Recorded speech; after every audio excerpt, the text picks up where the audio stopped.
Hello friends, this is Ilima. Hope you all fine and welcome to our channel Dreamings. So as you all know, I have started my series of child development and in pen and paper mode, and everyone suggested me to switch into this. So now I'm here.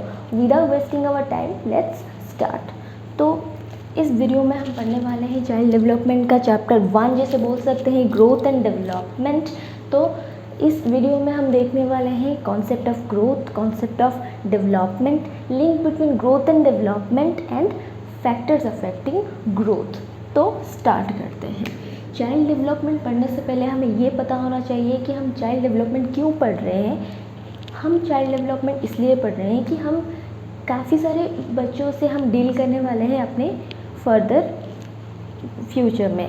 तो क्या होता है ना, her child से कितना हमें expect करना चाहिए वो हमें पता होना चाहिए, क्योंकि हर किसी का जो एनवायरनमेंट होता है वो सेम नहीं होता। तो उसके अकॉर्डिंग किसी का पर्सनालिटी भी सेम नहीं होता, उसके अकॉर्डिंग में हमें ये पता होना चाहिए कि किस बच्चे से कितना एक्सपेक्ट हमें करना चाहिए। सही है।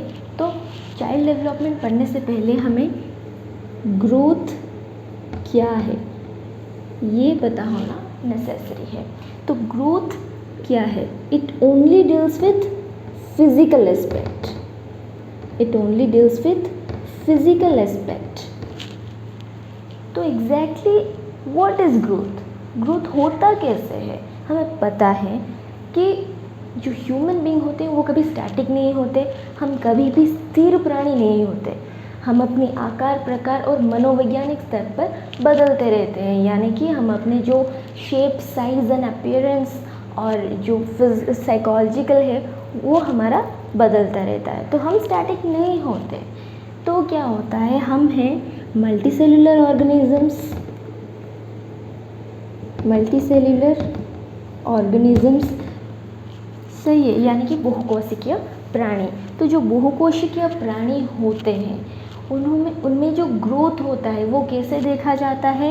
जो एक फर्टिलाइज्ड हमारा ओव्यूम होता है, एक फर्टिलाइज्ड ओव्यूम से ये क्या हो जाता है, एम्ब्रियो में ट्रांसफॉर्म कर लेता है। तो जो एम्ब्रियो में ट्रांसफॉर्म करने के बाद यहाँ पे आ जाता है हमारा फॉयटस, यानी कि ये जो हमारा पहला स्टेज होता है बच्चे का। पहले हम क्या होते हैं, एक सजातीय द्रव्यमान की तरह होते हैं, यानी कि एक होमोजीनियस मास होते हैं हम। तो जो होमोजीनियस मास होता है वो चाइल्ड लाइक अपीयरेंस कब ले लेता है?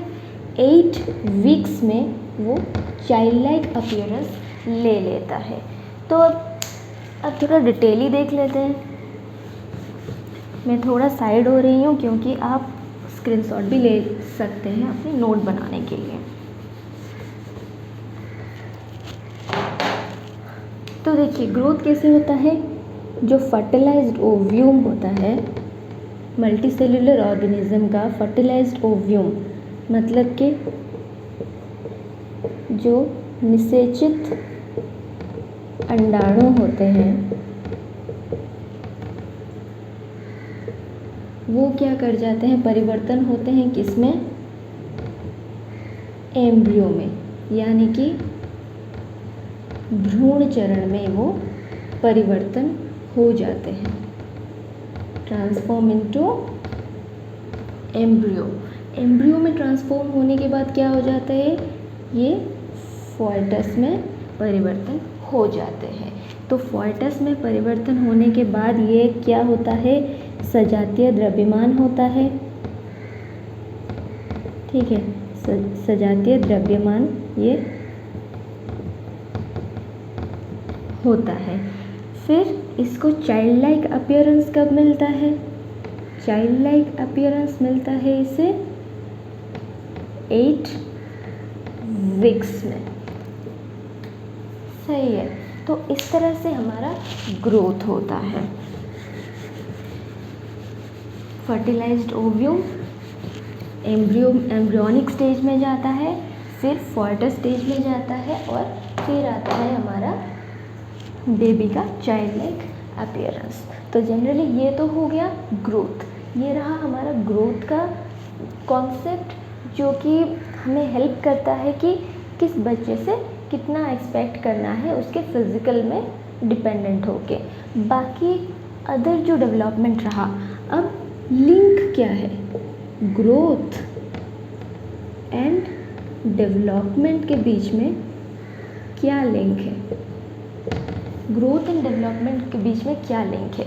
देखिए ग्रोथ क्या कर रहा है, बिल्कुल फिज़िकल एस्पेक्ट को ही कवर कर रहा है, सही है, ग्रोथ बिल्कुल फिज़िकल एस्पेक्ट को ही कवर कर रहा है, जबकि डेवलपमेंट क्या कर रहा है, बिल्कुल 100% हमारा जो इम्प्रूवमेंट होता है अपनी लाइफ में, अपनी जो ज़िंदगी के दौरान जो भी कुछ अपने परमानेंट चेंजेस आते हैं, सही है, जो भी कुछ अपने परमानेंट चेंजेस आते हैं वो सब कहलाते हैं क्या, डेवलपमेंट, सही है।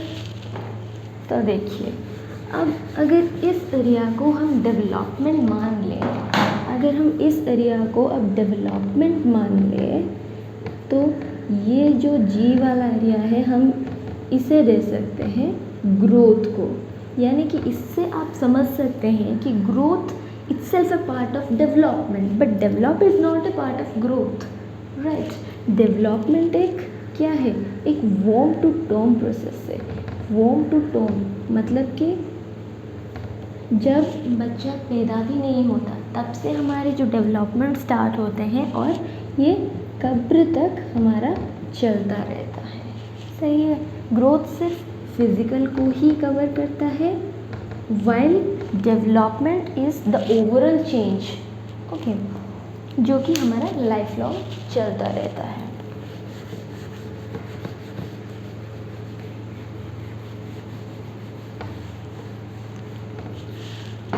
तो ग्रोथ कैसा होता है, हमारे अंदर क्या होता है, कोशिकीय गुणन होता है, यानी कि मल्टीप्लिकेशन ऑफ सेल्स होता है, मल्टीप्लिकेशन ऑफ सेल्स यानी कि कोशिकीय गुणन होता है, फिर आ जाता है डिफरेंशिएशंस, ठीक है, ऑर्गन डिफरेंशिएशंस होता है। तो इन सब के ज़रिए हमारा ग्रोथ होता है।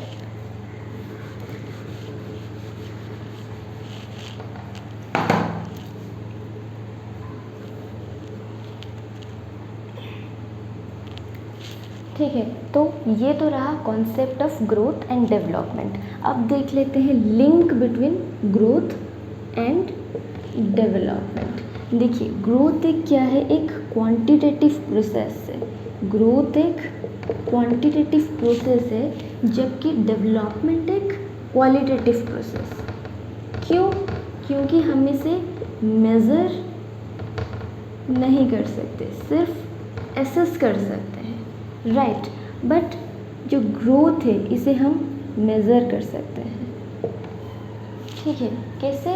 अब देखिए एग्जांपल ले लेते हैं, हाइट हो गया, वेट हो गई, ये सब क्या है, ये आ जाएगा हमारा ग्रोथ पार्ट में, तो हम उसे मेज़र कर सकते हैं।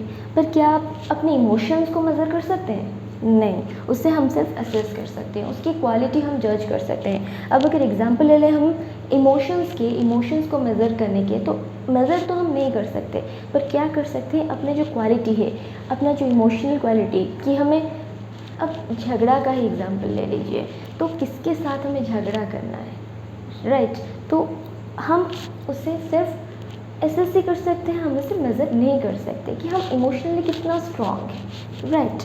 तो ये होता है। फिर ग्रोथ क्या कर जाता है, स्टॉप्स।